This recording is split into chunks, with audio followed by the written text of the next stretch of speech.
a minha ação, a ação movida contra mim, pelo Caio Lupe, do PDT, por abuso de poder político, exatamente igual a chapa Dilma Temer, a julgamento e novos fatos foram apensados à minha ação. Ou seja, a partir do momento que o TSE, aproveitando a jurisprudência de 2017, aplicar para o meu caso, que no meu entender deve ser assim, por questão de coerência, né, a acusação contra mim, por se reunir com embaixadores, torna-se frágil. Agora, por que eu me reuni com embaixadores em julho do ano passado, fora do período eleitoral? Foi porque 2 meses antes, o senhor ministro Edson Fachin havia se reunido com embaixadores também, que não é competência dele. Reunião com embaixadores, tratar de política externa é competência privativa do presidente da República.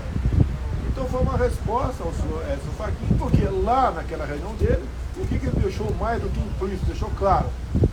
Isso faltava aí 5 meses aproximadamente para as eleições. Ele falou o seguinte: tão logo o TSE apresente o resultado, os senhores embaixadores devem, junto aos seus respectivos chefes de Estado, reconhecer imediatamente o ganhador das eleições. Esse é o fato, essa é a verdade, essa é a realidade. Me julgue a exemplo do que foi julgado no caso da chapa Dilma Temer. E mais ainda, por coincidência do destino, foi absolvido a chapa, né? A chapa continuou valendo, por 4-3. O voto decisivo foi do presidente do TSE à época, Gilmar Mendes, que falou: o TSE não existe para caçar mandato de ninguém, muito menos de presidente da República.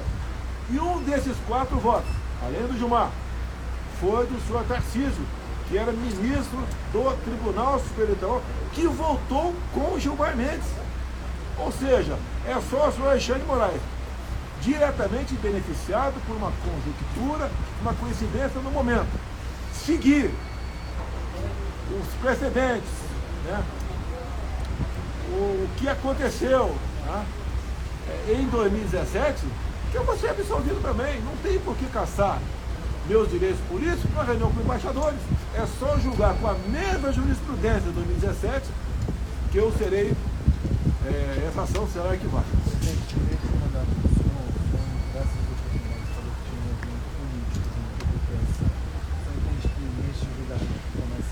Pode ter algum tipo de movimento político, não necessariamente jurídico eleitoral? Por isso é presente até dentro das nossas casas. Isso vai existir sempre. Mas os fatos são concretos. São concretos. Reunião com embaixadores. A ação do PDT, assinado, deve ser por Carlos Lúcio, né, que é o presidente do PDT, é a reunião com embaixadores que ali estaria caracterizado, segundo ele, abuso de poder político. Isso, pela jurisprudência de 2017, não ocorreu. Se eventualmente o senhor for caçado, o senhor pretende deixar a vida pública, como é que fica a vida do senhor? Vocês botaram vivo quando virar a esquina aqui, então eu não falo sobre ser. Essa conjunção aí. Se o senhor comentar de derrota, o senhor vai... Não posso. Eu tenho certeza que até o Benedito, ministro do STJ, agora integrante como relator lá do TSE, vai mudar seu voto. O Benedito é pessoa de coerência. Eu lembro que meu pai era vivo, né? Eu era garoto, quando tinha algo impossível de acontecer. Às vezes a gente falava: será o Benedito? O Benedito, respeitosamente, pesado, senhor, ministro de uma corte, respeitado como é STJ, seu voto não pode ser dessa forma. Mais ainda, nós pedimos para liberar para vocês as minhas razões de defesa no TSE. O senhor Benedito foi contrário. Ou seja, está em segredo de justiça a minha defesa. Porque depois de julgado, não adianta eu mostrar para vocês: olha aqui, olhe lá, olha o que nós apresentamos. Acredite se quiser. O próprio Gilmar Mendes, repito, que disse que aquela corte não pode se servir a caçar mandato, tá? Ela deve se preocupar, a palavra do senhor Gilmar Mendes na época, com a transparência e a segurança das eleições. Cadê a transparência comigo? Então, acredito que os fatos falam bem mais alto. Não pretendo, não gostaria de perder meu jeito por isso. Não sei se você é candidato o ano que vem a prefeito, governador, não sei. Ou se no futuro você é senador ou presidente, não sei. Agora, para ser candidato, eu tenho que manter os meus direitos políticos. Isso não é motivo à acusação de reunir com embaixadores. Com uma resposta ao senhor Edson Fachin, que aí sim, no mínimo, equivocadamente reuniu com embaixadores, é um direito meu. E reunir de forma aberta com os embaixadores. Não houve uma crítica, um ataque ao sistema eleitoral. Houve uma exposição da minha parte de como funcionavam as eleições no Brasil. O julgamento lá, presidente, não é somente sobre essa reunião. Incluiu, evidentemente, esse documento, essa minuta encontrada. O senhor acha, só para finalizar, que também algumas falas do senhor, eles vão utilizar nesse julgamento? Olha, estou dizendo para você aqui que o TSE em 2017 não aceitou isso. Essas falas pode ser uma nova ação poderia, né? Uma nova ação de investigação eleitoral. Né? Incluir nessa peça lá, não. Vamos seguir a mesma linha. Não pode a jurisprudência mudar de acordo com a cara de quem está sendo julgado, ou de acordo com a ideologia, né? Que eu sou de centro-direita, né?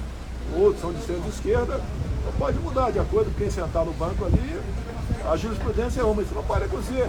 Isso é péssimo para a democracia se eu for julgado de forma diferente do que foi a chapa Dilma Temer em 2017. Presidente, sabe o que você conversou com o seu filho Fábio Bolsonaro e os outros colegas daqui? O deputado me acompanhando aqui, um amigo meu, tá? Eu expus isso para vocês aqui, lá em cima para eles, se alguém tinha uma crítica, uma observação, algum deputado aí que quiser falar alguma coisa, fica à vontade, tá? São amigos, tá? Eu continuo me sentindo um deputado federal. E por que o senhor veio aqui justamente no dia da sabatina do Zanin? Olha, amanhã é o meu julgamento. Você que é uma repórter investigativa, parabéns. Lógico que eu conversei com meu filho sobre o voto. É lógico. Não, o voto é secreto, né? Outra questão, presidente, o senhor acompanhou as matérias que saíram na sexta-feira com relação ao presidente de Lora? Não, olha só, isso está sendo investigado. Olha, o Ives Ganda falou sobre isso, que aquilo teria sido, né? Uma resposta a alunos da Escola de Comando do Estado Maior do Exército em 2017. Agora, vocês podiam pedir para o senhor Alexandre Moraes, que a Veja publicou ali, no furo de reportagem, a parte executória, né, do que seria a GLO, ou o artigo 42, ou o Estado de Defesa. Você publique todo esse papel, que não é documento. O Estado de Defesa só chegaria aqui no Congresso depois de o presidente da República ouvir os conselhos da Defesa e Conselho da República e decidir. Agora, fala em golpe, com todo respeito. O respaldo na Constituição não existe. O golpe é o arrepio de tudo. O golpe é. E o golpe não é. Nunca vi golpe domingo. Tá? Eu nunca vi golpe sem armas. Tá? Isso aí estão querendo dar áreas de golpe no 8 de janeiro. Houve atos de vandalismo, depredação, que são abomináveis, ninguém concorda com isso, mas tomada de poder se existe. O próprio senhor, ministro da Defesa, né, acabou de declarar dia de ontem, ou anteontem, que não houve uma figura central coordenando o 8 de janeiro. Mais ainda, ele disse, uma pessoa bem informada, tá, José Múcio, de que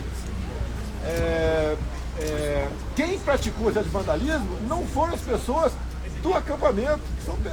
Quem são as pessoas do acampamento? No Brasil todo. Eram pessoas de idade, chefe de família, com a bandeira nas costas, uma Bíblia na mão. Passavam orando 24 horas por dia. Acho que não tem o que falar. Eu lamento, ainda tem mais 200 pessoas presas. Há poucos dias, há poucas semanas, conversei com uma pessoa do meu condomínio, e ele falou que estava tomando conta de seus filhos sozinho. Eu falei, ficou viúvo? Não, minha esposa está presa. Não tem cabimento essas prisões. Não tem cabimento um julgamento dessas pessoas, que devem ser julgadas, na última instância. Tem que ser julgado na primeira instância. Cadê o processo legal? Ou vivemos a democracia ou não vivemos. Eu tenho 3 assessores presos. Não cabe, não se justifica a preventiva. prejudicado, vai para 50 dias. Então, o capitão Forças Especiais, o sargento do BOP e o próprio coronel Cid, tá? Que só poderia ser preso numa circunstância diferente daquela que ocorreu, no caso do oficial preso, tá? Flagrante, tá? Você pode ver, não justifica a prisão preventiva deles, eles não podem destruir provas, não podem intervir no processo, nenhum dos três não justifica isso. E nós estamos aqui aceitando, tá? E passe por cima devido ao processo legal, ou temos uma democracia ou não temos. Ontem o visita do pai do coronel Cid, que é um general da minha turma, não pode visitar o filho. A esposa do Max não pode visitá-lo porque não está vacinada. Pelo que eu sei, o passaporte vacinal não é cobrado mais em lugar nenhum no Brasil. Pelo que eu sei, pode ser que um lugar específico. E o local onde não morreu quase ninguém por Covid é no presídio.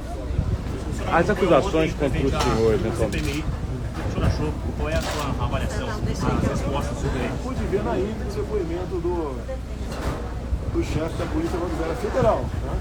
Então, eu tenho algumas perguntas que não tem nada a ver com o 8 de janeiro. A CPI é um fato específico do 8 de janeiro. Ele vai ter que votar.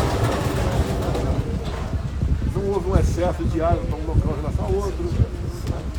É um trabalho que foi feito pela PMF, tem que ser feito, que é a proibição do transporte ilegal de eleitores. As acusações contra o senhor no TCE não são mais graves do que as contra Dilma e o Temer, de tramar golpe? Quem falou que eu tramei golpe? Onde está escrito? Onde aparece meu nome em algum lugar? Eu sempre joguei dentro das 4 linhas desde o primeiro dia. E desde o primeiro dia eu sou acusado de preparar um golpe. E se alguém está falando que alguma autoridade que ajudou a evitar uma ditadura no Brasil, tá? Se ajudou a evitar, interferiu em algum lugar. Essa pessoa tem que ser questionada. Interferiu como? Onde? Tá? Como que o senhor avalia? Deixa eu rapidinho aqui, ó. Como que o senhor avalia a indicação do Zanin, está sendo sabatinado É agora? privativa do presidente, como muita gente reclamou quando indiquei um terrivelmente evangélico para o Supremo, que levou 4 vezes para entrar em pauta a sabatina dele. Tá? Fala aqui, ó. Olha aqui. Tá comigo em alguns processos aí. Eu fui testemunha nesse processo do TSE e tive a oportunidade então de relatar que tanto eu como a deputada Bia, a autora da PEC do voto impresso, nós estivemos junto com o presidente do PDT, o senhor Carlos Lupe, partido ao qual nós respeitamos, que foi inclusive o primeiro partido da história do Brasil a defender o voto impresso em decorrência da tentativa de fraude, no caso para consulte no Brizola. Então nós fomos recebidos naquele momento pelo Carlos Lupe, que é o autor da ação contra o presidente Bolsonaro.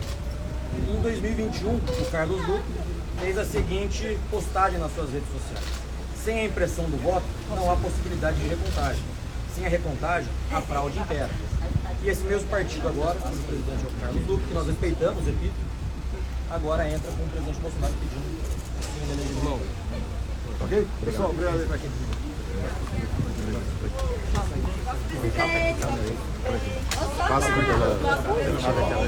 Ei, Bolsonaro, volta! Ei, Bolsonaro!